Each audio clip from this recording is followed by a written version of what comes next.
So, another little bit of a follow-on video for you from Northwest Bushcraft there. We got into a bit of kit. We love kit. Kit is amazing. You just can't beat it. And generally speaking, when you're out and about, that's what you need. You need kit. Me, myself, and I personally, I consider military kit, generally speaking, to be pretty much the best. It's usually quite simple, quite effective, and it's generally speaking the best. There's a lot of makes out there that will go making a load of sort of jackets, and although they are nice jackets, don't get me wrong, they're very, very nice. Some of them can be like 160 quid, 200 quid, and I don't see the point. Because, you know, they're only bloody jackets like. So there you go. That's just kind of my view on things. So a lot of my stuff, generally, because I'm ex-military anyway, is military, because it's awesome. You can't beat it, can't go wrong. So last time we was up doing a recce, and we was out in some tricky wilderness, steep hills and mud and water and slippy rocks and streams and all the bloody rest of it. We're always going to be wearing a load of this kind of gear. I don't really see that many people talking that much about actual clothing too much.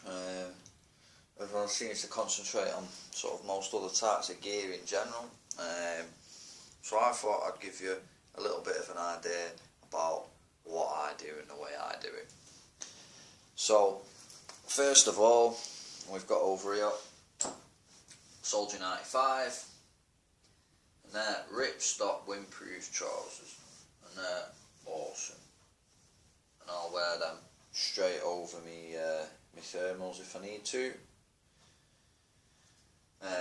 These ones over here, MTP, multi-terrain pattern.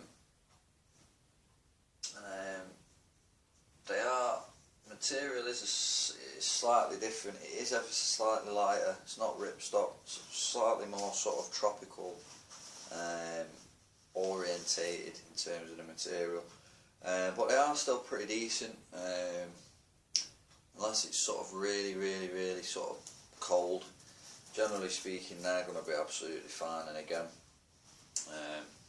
I tend to have them just a little bit bigger so that I can comfortably get a pair of thermals underneath them. But I mean, two of the most common kind of camouflage patterns that you're going to see. Generally speaking, I love DPM. The 95s are awesome. Disruptive pattern material is just awesome. And that's what I absolutely love, and that's what I was used to. And when I was in, that was what we was wearing. So there you go. That for me, generally speaking, is what I'm going to wear. Today, when we were out down there, we've got our lovely olive green lightweights on. These are pretty thick. Again, they're decent quality. They're kind of more windproof than not. And we've had them on today, and we have had thermals on underneath them. Again, mine are quite sort of big loose fitting, just to give me a lot of freedom of movement, and also to be able to wear the thermals underneath as well. So all my trousers, generally speaking, tend to be quite a little bit bigger than what I need in terms of leg length and an actual kind of seat area. Whereas the waist I'll always keep obviously the right size that I need. So today we've been wearing our lovely OG lightweights, and we've also got on the new Norwegian style fleece, and these are awesome. These old Norwegians were just a bit ratty and tatty, and that's what I was used to. Again, that was kind of issue sort of when I was knocking about, but these new Norwegian fleeces are absolutely amazing, top quality, absolutely love them. And it's my main sort of layer when I'm going out. Today just for example, I did have a thermal layer on underneath, a thin thermal layer. Then I had my Norwegian fleece on.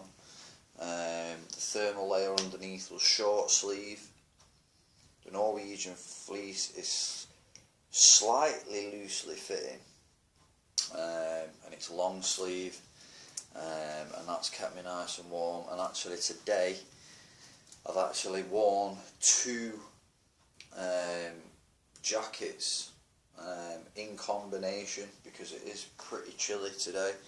And what we've done is today we have put this real tree kind of camo design Jack Pike fleece over the Norwegian, and I mean, in theory I would have been alright with that on its own, because that Jack Pike fleece is actually waterproof,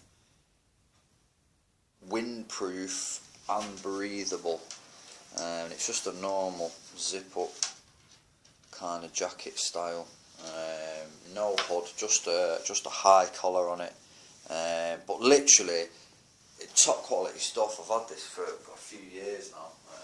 Cost me about 25 quid at the time. I think they were meant to retail for about 50-60 quid, but like I say, I got it a bit cheaper, but absolutely love it. Really warm, like I say, it's waterproof, it's windproof, so with that on its own I'd have been alright.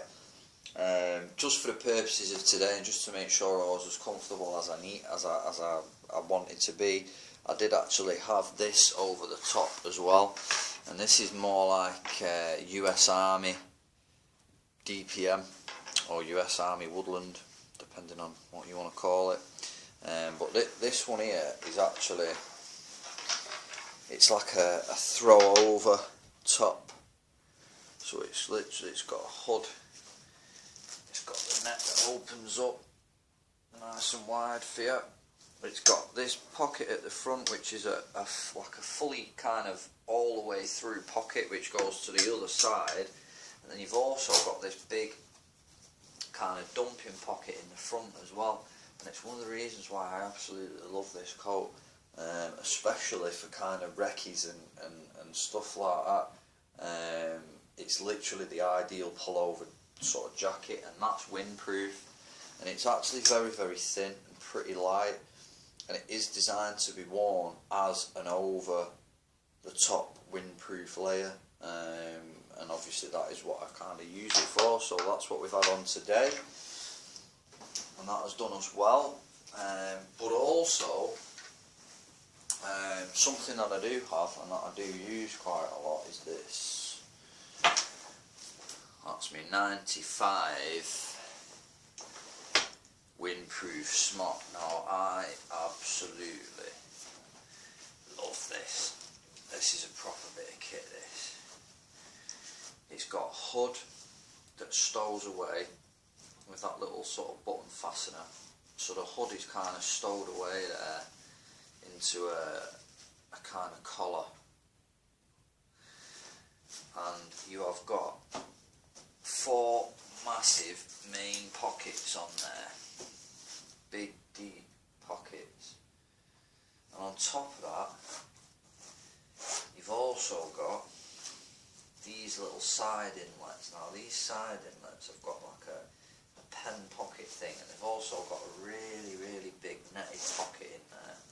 And then on this side, same again, it's got something there where you can keep a few pens or a couple of little pen torches, and a big open area. Now that's perfect for kind of map storage and stuff like that. And then on the front of this massive pocket that's on this side, you've also got this sort of other pocket that's in there. Now the good thing about these is they're all netted at the bottom, so crap that goes in there falls out of them, and water doesn't build up in them either, which is handy. And then they've also got zips underneath the arms, so if you are getting a little bit heated, instead of actually taking the coat off, you can literally unzip it a little bit, undo the arms underneath, give yourself a bit of ventilation whenever you need it. And like I say, on the inside of it, it's got all this sort of netting up and down it. And it's got a draw cord at the bottom and in the middle so that you can adjust it. That, for me, is my ultimate kind of outdoor coat. That is the job right there. And I mean, that I picked up the other day for 30 quid. And on top of all of that, behind these big pockets at the bottom, and this is one of the bits that I absolutely love about this, it's got this inner area that's got the netting which allows your heat to come through towards your hand when you put your hand in here, and then it's got this fleece lined part that's on the back of where my hand is, and it's literally like a little hand warmer pocket, and you've got them on both sides of the jacket. Now, so like I say, to me that is the ultimate operational jacket. That you can't go wrong with it. And again, if I was using that today, if anything, I would have either had it over the jack pipe fleece still, or given the fact that that one's actually a bit sort of thicker and a bit warmer, and again is windproof, I'd have had that on its own without the jack pipe fleece on. I'd have just had that jacket straight over my Norwegian.